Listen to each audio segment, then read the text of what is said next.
Kata orang, rencana Tuhan itu sempurna, selalu yang terbaik.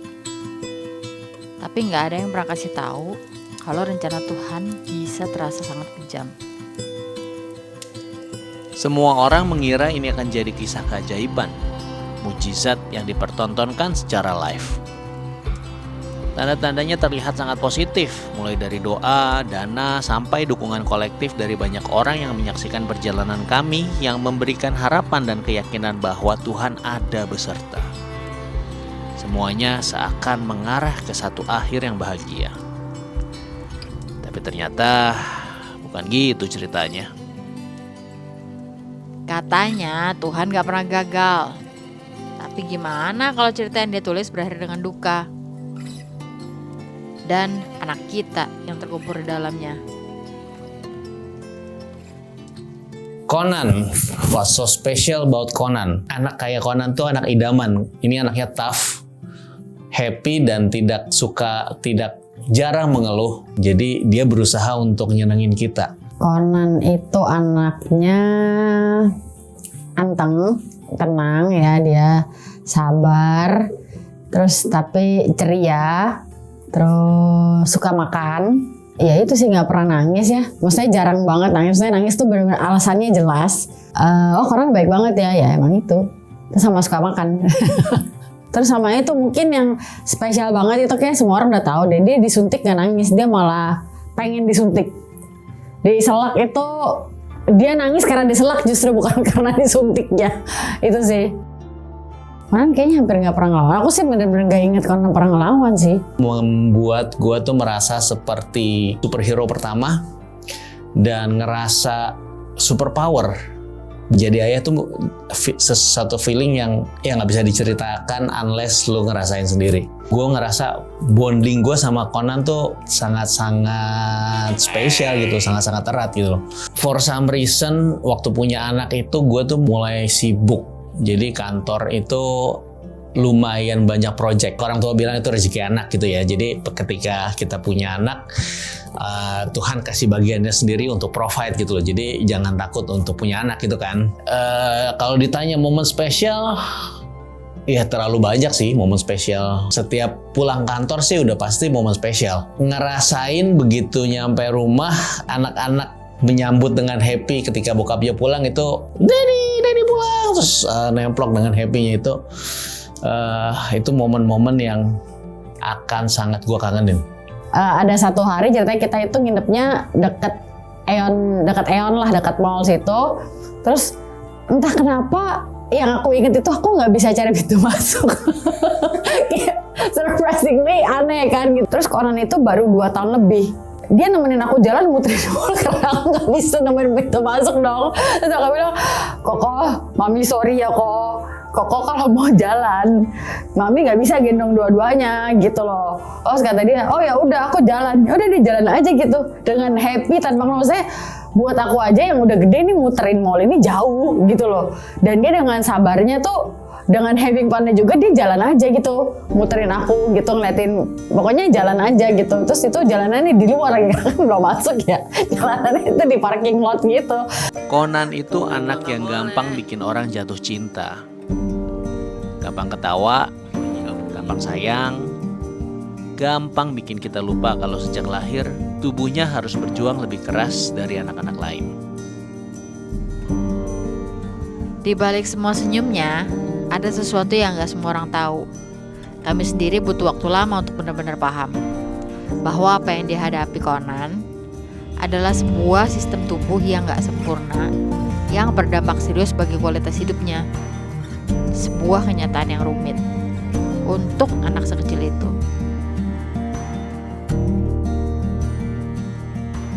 Thalassemia itu sesuatu yang nggak pernah gue dengar sebelumnya. Jadi begitu terdiagnosa udah pasti rasanya tuh kayak disambar geledek lah. Terutama ketika denger dia tuh butuh transfusi darah seumur hidup. Jadi si Conan itu tumbuhnya normal, kelihatannya normal meskipun relatif lebih kecil. Jadi emang dari lahir dia juga lebih kecil dari orang anak normal ya. Conan itu anteng banget. bener-bener nggak rusuh, seneng banget gue gendong gitu loh, bener-bener gue berasanya nih anak anteng banget.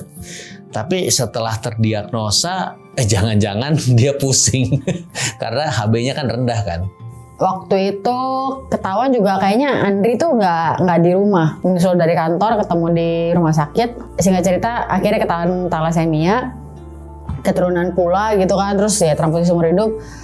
Shock banget karena pertama kita nggak pernah dengar sama sekali apa itu namanya thalassemia gitu ya. Kedua, keluargaku cukup di posisi yang negatif. Jadi kalau sampai ketahuan kenapa-napa, bukannya dibantuin malah diejek. Lebih yang kayak gitu. Jadi aku tuh down-nya banget gitu loh. Wah, ini orang bilang apa ya? Orang bilang apa ya gitu. Dan bener aja gitu loh. Kita cuman ya kasih tahu nih kalau anak kita ya sakit gitu loh. Dan ini keturunan ternyata. Berarti kan lu semua ada. Iya kan, bukan gua doang nih. Sebenarnya lu semua ada gitu. Cuman kebetulan gua dapatnya pasangannya Andri yang sama-sama punya genetik yang sama, jadinya jadilah si Conan ini gitu kan. Sebagai kepala keluarga, gue kan berusaha rasional dan berusaha logikal gitu ya. Michelle waktu itu udah breakdown, udah shutdown, ditambah dengan history dia dengan keluarganya yang membuat dia lebih pengen nggak keluarganya nggak ada yang tahu gitu loh. Akhirnya setelah beberapa saat Andri tuh mencoba meyakinkan untuk kita spread ini. Jadi waktu itu omongannya Andri adalah kalau kita punya capability untuk ngasih tahu dan mencegah orang lain, kenapa kita nggak bantu? Waktu itu Andri udah bilang kayak gitu. Jadi ya udah, kamu nggak usah dengerin yang negatifnya gitu kan. Toh tujuan kita tuh ngebantu gitu loh. Jadi dari situ ya udahlah aku coba open up sedikit-sedikit karena memang ternyata thalassemia ini satu-satunya kelainan genetik turunan yang bisa dicegah. Kita masih nggak yakin sama medis Indo. Terus akhirnya aku tuh ngotot ke Andri, ya udah kita cek nih anak ke Singapura atau ke Malai gitu loh, kita cek lagi gitu. Kalau mikir medikal ke Singapura kan nggak murah gitu kan. Jadi belum berpikir sampai akhirnya bokap gue yang nge-push untuk nih, papi kasih budget buat periksa, go ke Singapura, kita cek, kita konsultasi, dokternya confirm, dijelasin lebih banyak, knowledge kita tahu lebih banyak.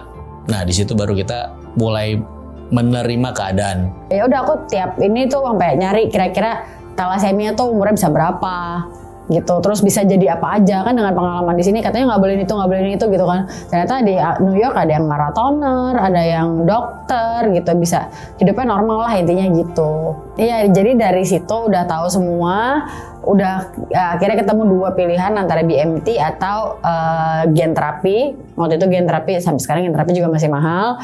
Terus BMT itu ya nggak ada di Indonesia. Waktu yang terbaik untuk lakuin treatment ini adalah di bawah 5 tahun. So waktu itu Conan umur 4 tahun. Jadi kita berdoa ini udah 4 tahun nih Tuhan, gimana3 paling bagus tuh di bawah 5 tahun. So apa yang harus kita lakukan? Nah kebetulan pas sebelum umur 4 tahun, Conan 3 setengah tahun lah, kita ketemu satu orang yang sudah selesai melakukan BMT buat anaknya. Jadi pas kita ketemu, sebelumnya kita tahu di rumah sakit tuh rumornya tuh banyak, ada orang yang berhasil, ada orang yang gagal gitu loh. Gagal which is ya meninggal anaknya gitu loh. Sampai ketemu satu orang ini dan dia ngasih tahu, gue sudah berhasil, anak gue berhasil dengan baik, hasilnya seperti ini. Nah kalau kalian ada yang mau, gue bisa bantu konekin ke rumah sakit yang tempat anak mereka di treatment. Sebelumnya kita meraba-raba, nah begitu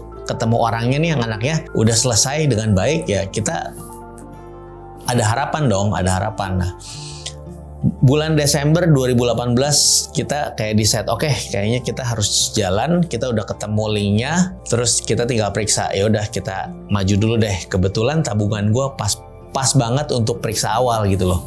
Periksa awal. Jadi bulan Januari 2019 kita berangkat ke Bangkok untuk ngecek. Dana untuk treatmentnya ya belum ada gitu loh. Nggak mungkin dong, kerjaan gue tuh kayaknya nggak akan ngumpulin sejumlah itu dalam waktu 1 tahun, even kayaknya nggak mungkin. Proses BMT-nya itu kan mahal banget. Kita ya itu satu-satunya yang bikin aku nggak mau, ya nggak bisa maju, bukan nggak mau maju, ya nggak bisa maju gitu. Tapi ternyata banyak teman yang bantuin, ya akhirnya itu kita ngadain fundraising dan terkumpul. Tapi waktu karena itu terkumpulnya cepet banget ya, cuman 3 minggu kalau nggak salah untuk ngumpulin 5M. Jadi, oh wow gitu, berarti God's provide gitu loh yang di pikiran aku saat itu gitu. Tapi entah kenapa di saat yang bersamaan kepikiran satu ayat Alkitab yang nulis jalan menuju maut itu lurus dan lebar. Terus aku langsung kayak pengen mundur.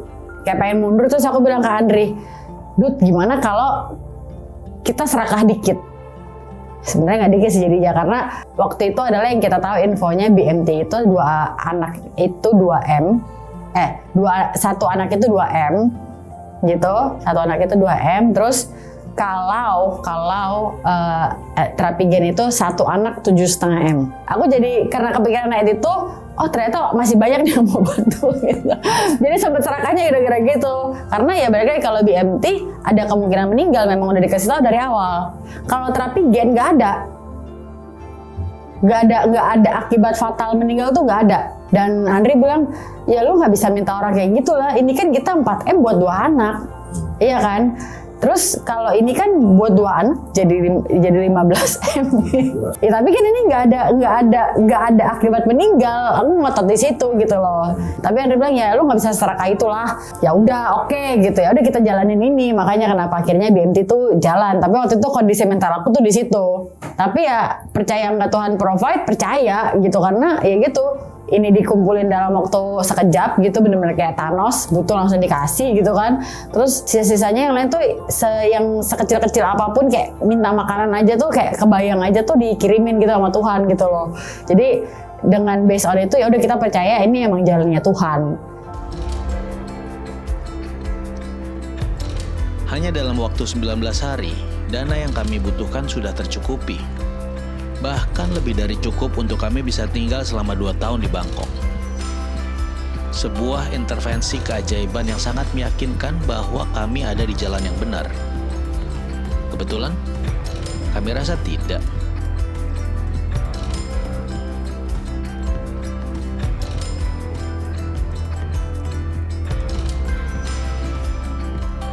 Video kita kali ini utamanya adalah kita mau say thanks, terima kasih.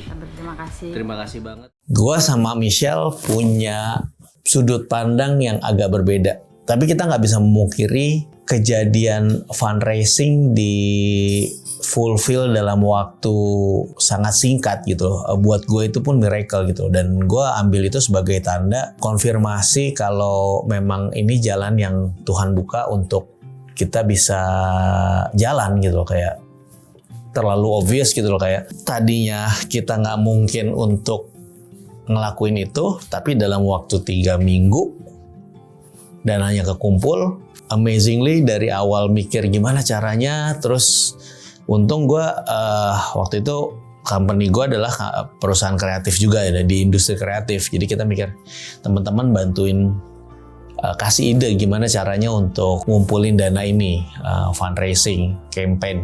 So at that time gue ketemu salah satunya si Om Deddy Cahyadi dan waktu itu lagi syuting juga, terus kita ngobrol karena waktu itu ada pegawainya dia yang butuh treatment stem cell, terus jadi ngobrol dan gue cerita akhirnya kondisi anak gue. Orang ini emang spesial.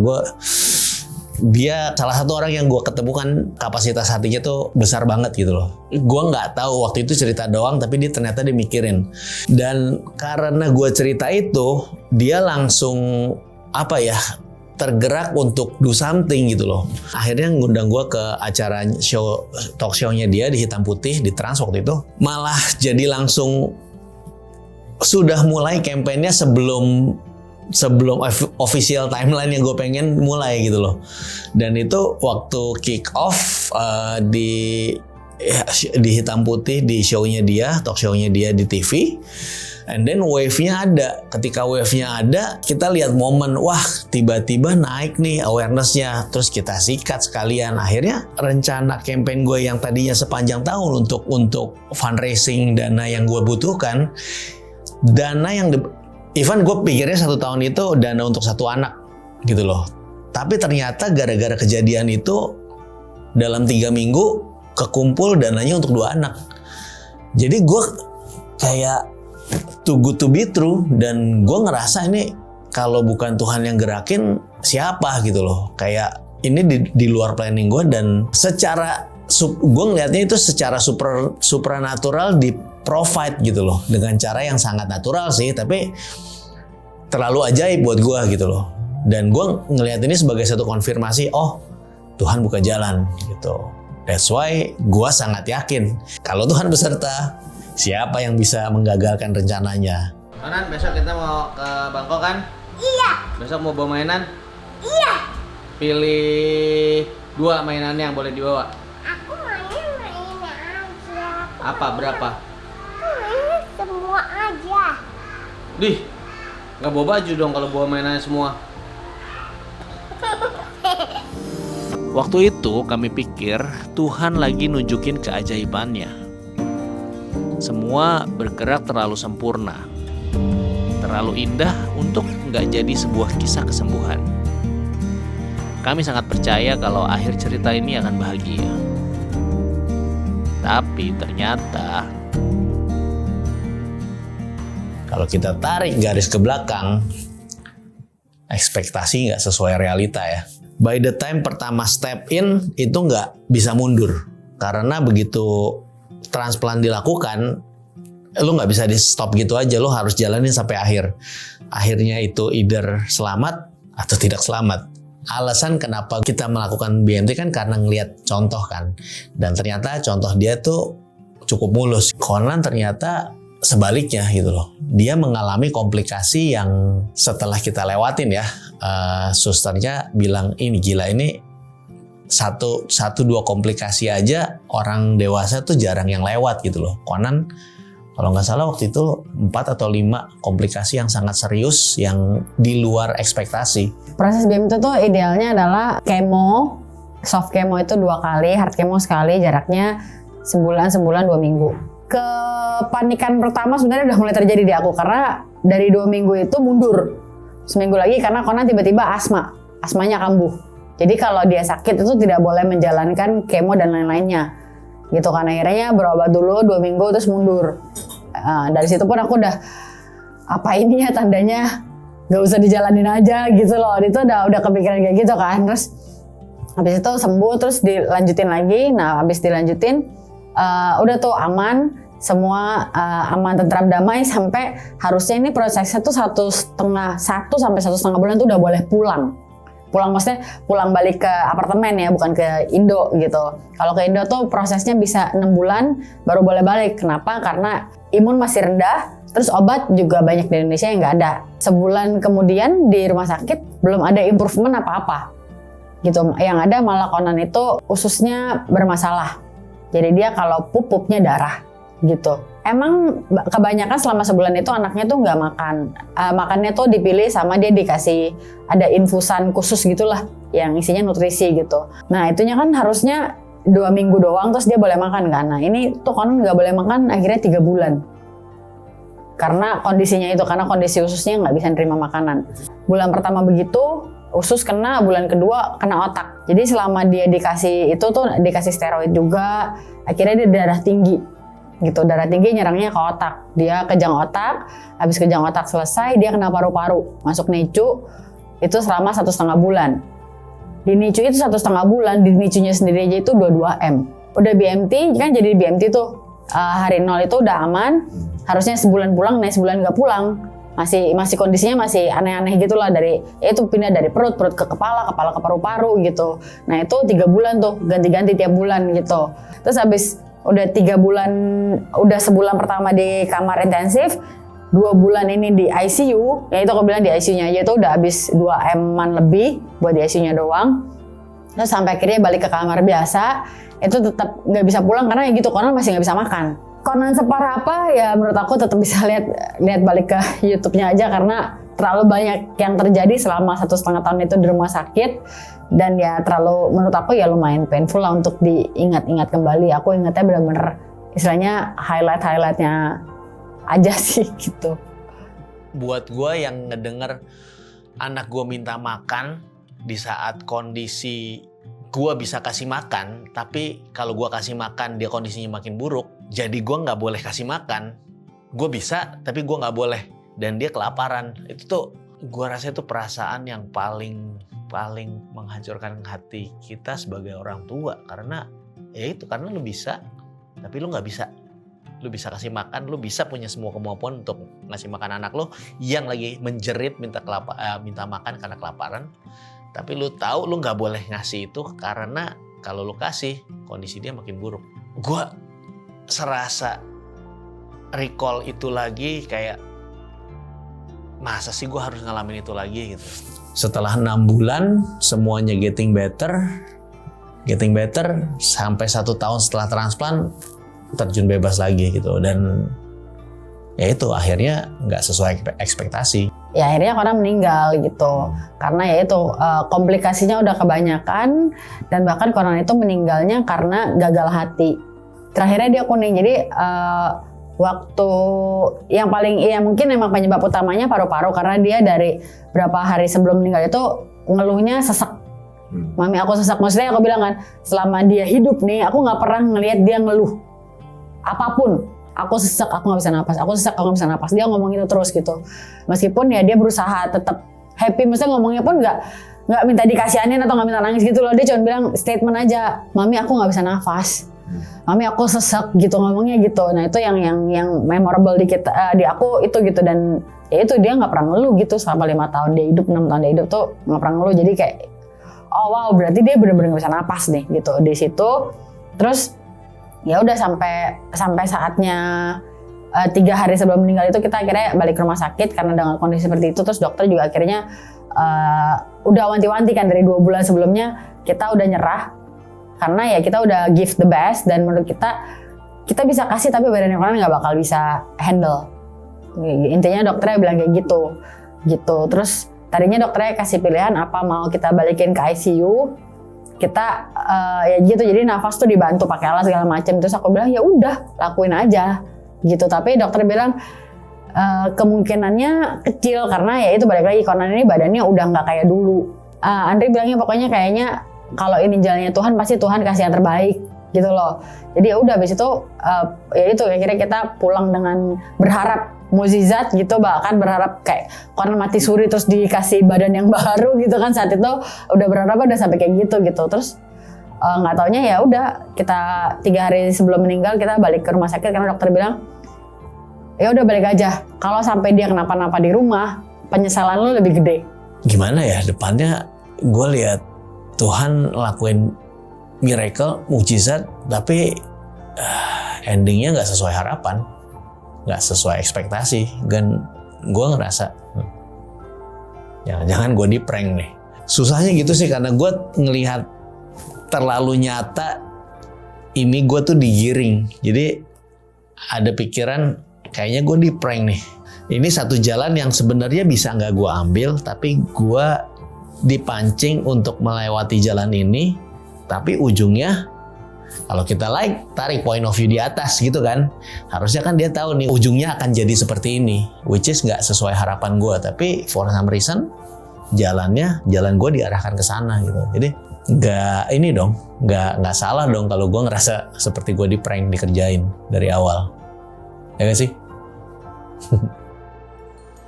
Semua keajaiban itu seolah cuma umpan yang ujungnya bawa kami ke tempat paling gelap yang pernah kami alami sebagai orang tua.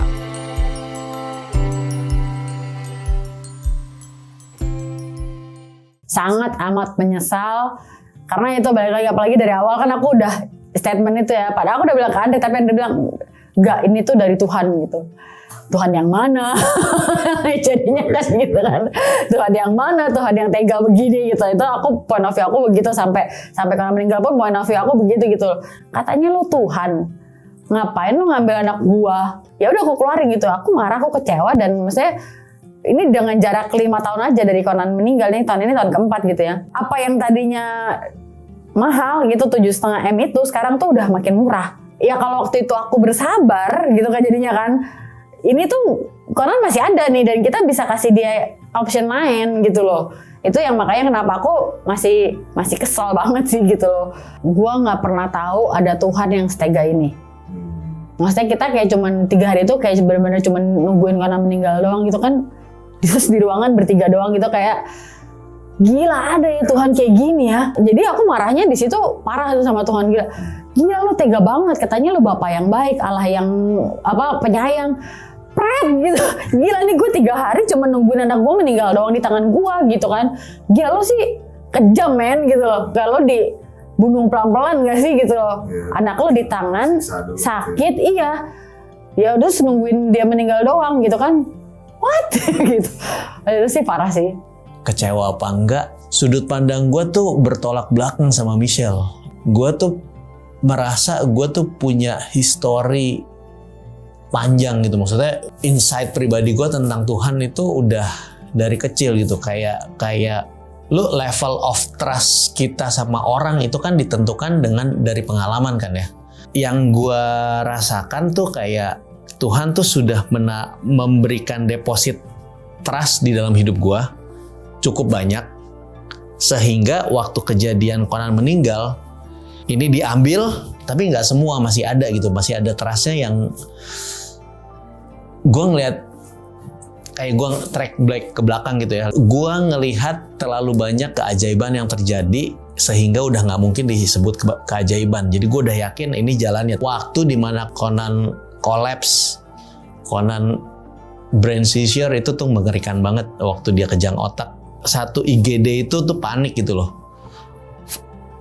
Gua dengan aneh gue punya peace gitu loh. Karena gue lebih banyak stay di situ sama Conan, sementara Michelle di apartemen sama Crystal kan. Gue tuh ngerasa emang harus ini jalannya gitu loh. Kalau ditanya kecewa apa enggak, by the time Conan meninggal, gue cuma bilang, Tuhan lu serius nih ngelakuin ini. Gue nggak kecewa, tapi gue pengen lu datang deh sini. Ayo ngobrol, ngopi. Kasih tahu gue kenapa mesti begini, kenapa gue harus ngelewatin jalan sepanjang ini yang ujung-ujungnya nggak sesuai ekspektasi. Yang tragis adalah karena gue tuh udah share di sosmed, jadi kayak perjalanan hidup Conan tuh jadi tontonan. Sepanjang perjalanan itu kita tuh jadi tontonan orang gitu loh. Tapi kalau misalnya ujungnya bagus kan it's good, karena kita mempresent satu miracle gitu loh. Tapi ternyata ujungnya nggak bagus. Gimana rasanya coba? Gue nggak ngerti gimana jelasinnya. Pokoknya kejadiannya gitulah. Kata-kata yang paling tepat adalah hidup gue tuh seperti di prank sama Tuhan ya. Karena kalau orang di prank itu kan lu bisa di prank sama orang yang gak lu kenal buat konten mereka, atau kadang-kadang kita di prank sama orang-orang, even sahabat terbaik kita bisa nge-prank kita. It's fun ketika lu tahu sahabat dekat lu yang ngelakuin ini ke lu, level of anger-nya tuh sangat berbeda sama ketika yang nge-prank lu tuh orang yang gak lu kenal. Berarti kan lu nggak bisa marah sama saudara lu atau sahabat lu untuk prank yang mereka lakukan ke lu. Nah kira-kira itu yang gue rasain. Semua tanda menunjukkan Tuhan ada di pihak kami. Setiap langkah tuh kayak udah disusun rapi. Dana terkumpul, doa mengalir, harapan menyala. Kita bahkan siap untuk kasih hidup kita untuk cerita ini. Tapi ternyata keajaiban yang diharapkan tak pernah terjadi. Kami kembali tanpa Conan.